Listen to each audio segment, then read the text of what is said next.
Hi viewers, அஸ்ஸலாமு அலைக்கும். இன்றைக்கி ரம்ஜான் ஸ்பெஷலாக நம்ம வட்டலப்பம் எப்படி செய்கிறது அப்படின்னு பார்க்கலாம். வட்டலப்பம் வந்து எங்கள் ஊரில் ரொம்ப ஃபேமஸ். அதாவது ஜாலூர் வட்டலப்பம் அப்படின்னு சொல்லுவோம். வட்டலப்பத்துக்கு மெயின் டிஷ் வந்து ஜாலூர். அதோடு சேர்ந்து சாப்பிட்றதுக்கு நாங்கள் வந்து இந்த வட்டலப்பம் செய்வோம். இது வந்து முட்டையில் செய்கிறது. இது குழந்தைங்களுக்கு ரொம்ப ரொம்ப ரொம்ப பிடிக்கும். ஸோ வாங்க எப்படி செய்கிறதுன்னு பார்க்கலாம். இதுக்கு வந்து 5 முட்டை எடுத்திருக்கேன்.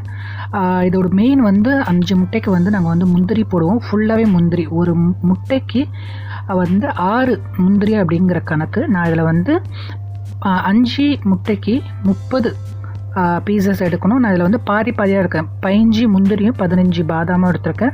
பாதாம் வந்து இந்த மாதிரி சுடுதண்ணில் போட்டு வச்சுருந்தோம்னாக்கா இந்த மாதிரி தோல் அழகாக உறிஞ்சிட்டு வந்துடும். அந்த மாதிரி தோலை உரித்து நம்ம பாதாம் வச்சுக்கலாம்.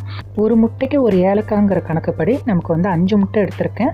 ஆனால் வந்து 6 ஏலக்காய் நான் ஆட் பண்ணியிருக்கேன். எக்ஸ்ட்ரா ஒரு ஏலக்காய் ஆட் பண்ணியிருக்கேன். அது வந்து சுடுதண்ணிலேயே நம்ம வந்து பாதாம் ஊறப்படும் போது வந்து ஏலக்காவும் ஊறப்பட்டு வச்சுட்டிங்கனாக்கா அது வந்து அரைக்கும் போது நல்லா பட்டு போலும். அதுவும் சேர்ந்து அரைஞ்சிடும். இது வந்து காசுண்டு நான் வந்து சீனி எடுத்திருக்கேன். காசுண்டில் 3/4 பகுதி தான் நான் சீனி எடுத்திருக்கேன். உங்களுக்கு எவ்வளோ சீனி வேணுமோ அவ்வளோ சீனி நீங்கள் போட்டுக்கலாம். 1/2 லிட்டர் பால் வந்து அது வந்து 1 லிட்டர் கப்பு. அது நான் வந்து 1/2 லிட்டருக்கு பால் எடுத்திருக்கேன். ஒரு 1/4 டீஸ்பூனை விட குறைச்சலாக உப்பு வந்து ஒரு பிஞ்சு தான். அது வந்து டேஸ்ட்டுக்கு தான் நமக்கு வந்து நல்ல ஒரு டேஸ்ட்டை வந்து இன்க்ரீஸ் பண்ணி கொடுக்குறது தான் உப்பு. அதனால் ஒரு பிஞ்சு போதும் உப்பு.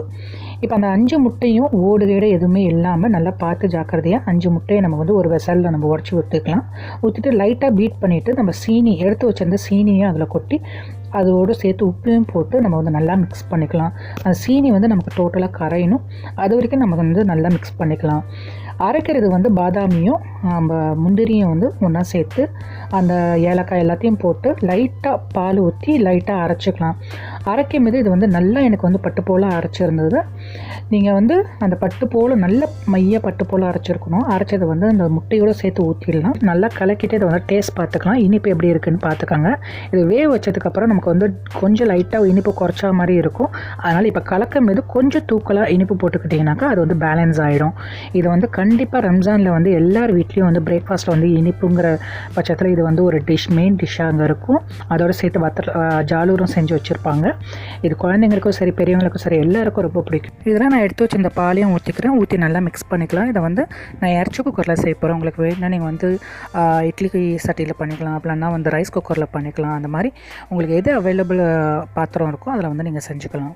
ஸோ வட்டலப்பம் செய்கிறதுக்காகவே வந்து இது ஒரு அலுமினியம் வெசல். இந்த வெசல் வந்து மோஸ்ட்டாக எல்லார் வீட்லேயுமே இருக்கும். இது வந்து வட்டலப்பம் கேக்கு அந்த மாதிரி எல்லாமே வந்து இந்த வெசலில் செய்வோம். அதில் வந்து நம்ம கலவை மிக்ஸ் பண்ணி வச்சுருந்து அந்த கலவையை வந்து அதில் ஊற்றிடலாம். இப்போ 1 டம்ளர் மாதிரி நான் வந்து இறச்சி குக்கரில் தண்ணி ஊற்றிருக்கேன். அதுக்கு அடியில் வந்து இந்த அலுமினியம் வெசலை வைக்கிறதுக்குன்னு கீழே வந்து சின்னதாக ஒரு கம்பி மாதிரி போட்டிருக்கோம். ஸோ அது மேலே வந்து இந்த இதை வச்சுட்டு ஒரு மூடி போட்டு மூடி அதை வச்சிடலாம். மூடி வந்து எக்ஸஸாக தண்ணி வந்து மேலே விடுறது வந்து தடுக்கும். இப்போ நம்ம வட்டலப்பம் ரெடி ஆகிடுச்சு. ஸோ இந்த வீடியோ பிடிச்சிருக்குன்னு நினைக்கிறேன். பிடிச்சிருந்தா லைக் பண்ணுங்கள், ஷேர் பண்ணுங்கள், சப்ஸ்கிரைப் பண்ணுங்கள். மறந்துடாமல் சப்ஸ்கிரைப் பட்டனுக்கு பக்கத்தில் இருக்க பெல் ஐக்கானை கிளிக் பண்ணுங்கள். ஸோ இன்ஸ்டண்ட்டாக நான் போடுற வீடியோஸ் எல்லாமே உங்களுக்கு வந்து சேரும். தேங்க்யூ.